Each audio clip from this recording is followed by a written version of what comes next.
안녕하세요. 경매의 허들을 낮춰드리는 부동산 가르쳐주는 티처 불가팅입니다. 오늘은 금매와 경매에 대해서 구분해서 한번 설명해 드리려고 해요. 경매 강의를 들으시는 이유는 시세보다 저렴하게 물건을 사고 싶다. 집이나 상가나 오피스나 땅이나 뭐 등등이겠죠. 그런 경우에 가장 싸게 사는 방법은 조심스럽게 단언컨대 경매가 제일 싸게 살 수 있습니다.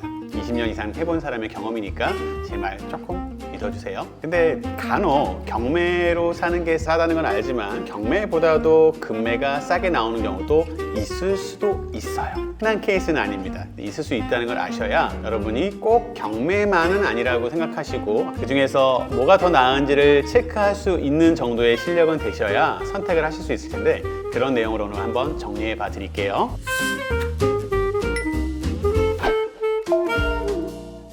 말 그대로 금매는 시세보다 빨리 팔려는 개인적인 사정이라든가 뭐 이사일 수도 있고요. 급한 자금이 필요해서 팔려고 하는 걸 보통 금매라고 하죠. 문제는 이게 정말 시세보다 싸느냐, 시세 파악할 수 있는 능력은 있으셔야 되고요. 장점은 시세보다 싸고 저렴하다는 건데, 또 단점은 지금 많이 없어지고 있지만 허위 매물이라든가 진짜가 아닌 미끼 상품이 많다는 거죠. 그럴 수도 있기 때문에 우리가 좀 조심하고 최소 3군데 이상 시세 파악을 하시고 이게 정말 싼지 아닌지 파악할 정도의 노력은 하셔야 된다고 생각합니다. 온라인상은 기본이고 오프라인도 물론인 거죠. 경매, 공매는 법원이나 온비디에서 보통 진행을 하고 법적인 리스크, 우리가 말하는 권리 분석에 문제가 없는지 파악하는 부분이 가장 중요한 핵심이라고 할 수 있겠죠. 또 때로는 권리관계라든가 기존에 있던 세입자를 내보내는 이런 복잡한 부분도 있기도 합니다. 경매는 말 그대로 법원에서 진행하기 때문에 안전합니다. 아까처럼 허위 매물 같은 건 있을 수 없겠죠. 다만 권리 분석을 정확하게 할 줄 알아야 되고요. 그 물건이 감정가가 있었다가 떨어지면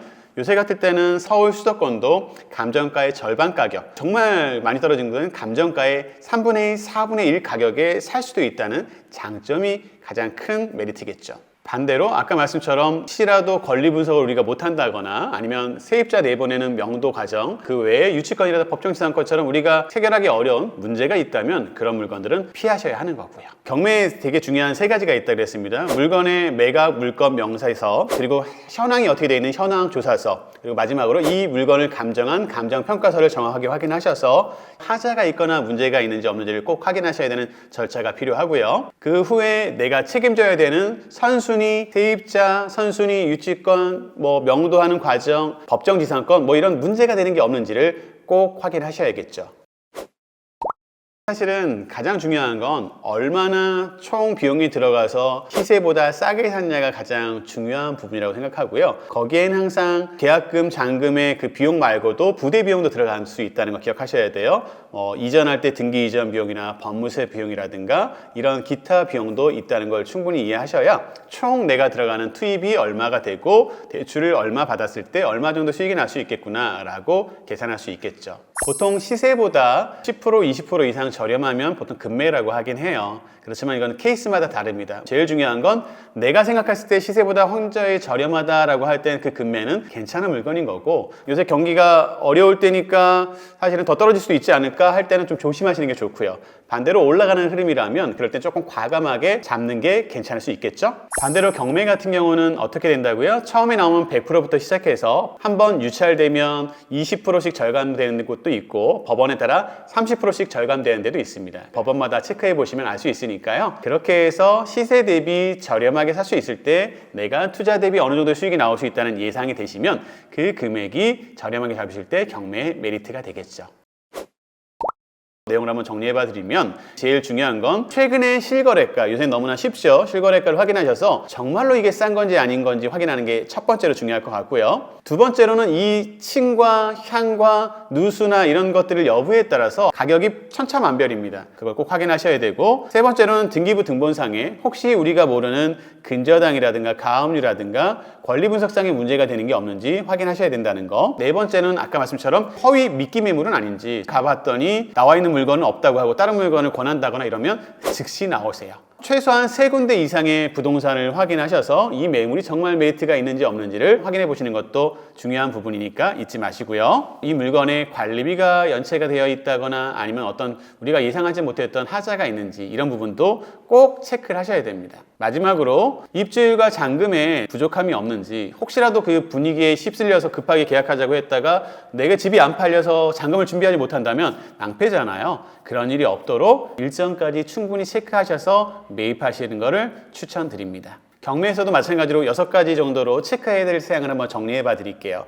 첫 번째는 아까 말씀처럼 경매 3종으로 매각 물건 명세서, 현황 조사서와 그 다음에 감정평가서를 꼭 살펴보시고 체크하셔야 되고요. 두 번째로는 아까 말씀처럼 세입자의 보증금을 내가 물어줘야 되는 인수의 여지가 있는지, 책임질 게 있는지를 필수적으로 체크하셔야 됩니다. 세 번째로는 이 집을 낙찰만 받았다고 끝나는 게 아니라 그랬죠. 기존에 있던 세입자나 안에 있는 사람을 내보내야 하는데 그게 너무나 과정이 어렵거나 힘들다면 그것도 스트레스 받는 일이거든요. 그러니까 그런 부분에 난이도가 어느 정도 되는지 사전에 답사를 통해서 그곳에 계신 분을 만나서 어느 정도 예상해 보는 것도 굉장히 중요한 포인트입니다. 그리고 똑같이 낙찰받고 잔금 기한이 통상 한 45일 걸린다는 걸 예상하셔서 내가 대출받고 잔금 치르는데 문제가 없는지도 체크하셔서 진행하시는 게 꼭 필요합니다. 마지막으로는요, 법원의 분위기에 따라 가격을 높게 쓰고 낮게 쓰는 경우가 생기기도 해요. 미리 이 물건의 최대 내가 입찰할 금액은 얼마, 최소 입찰할 금액의 기준을 잡아서 그 금액대를 정해놓고 가시는 게 굉장히 중요합니다. 분위기에 따라 5천만 원, 1억 이상의 금액이 오르락내리락 하면 안 될 거 아니에요.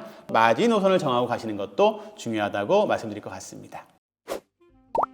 오늘은 간단합니다. 금매가 됐던 경매가 됐던 가장 좋은 건 싼 걸 사야 되는데, 다만 싸다고 무조건 좋은 건 아니고 법적인 문제가 없고 하자가 없는 싼 물건을 사시라는 거예요. 이해되시죠? 그렇게 하기 위해서는 우리가 좀 귀찮아 보이지만 손품, 발품을 꼭 팔아야 된다는 것도 잊지 마십시오. 내 자금, 내 소중한 투자금을 지킬 수 있다면 그 정도의 귀찮음은 귀찮음이 아니라 약간의 번거로움이라고 언급하고 있습니다. 제 책에서도 많이 말씀드리고 있고요. 그 정도 노력도 하지 않고 우리가 많은 수익 아니면 더 좋은 삶을 살려고 노력한다면 그건 욕심 아닐까요? 오늘도 부동산 가르쳐주는 부가티킴은 여기에서 마치도록 하겠습니다. 구독과 좋아요 눌러주시고요. 다음에 또 뵙도록 하겠습니다. 감사합니다.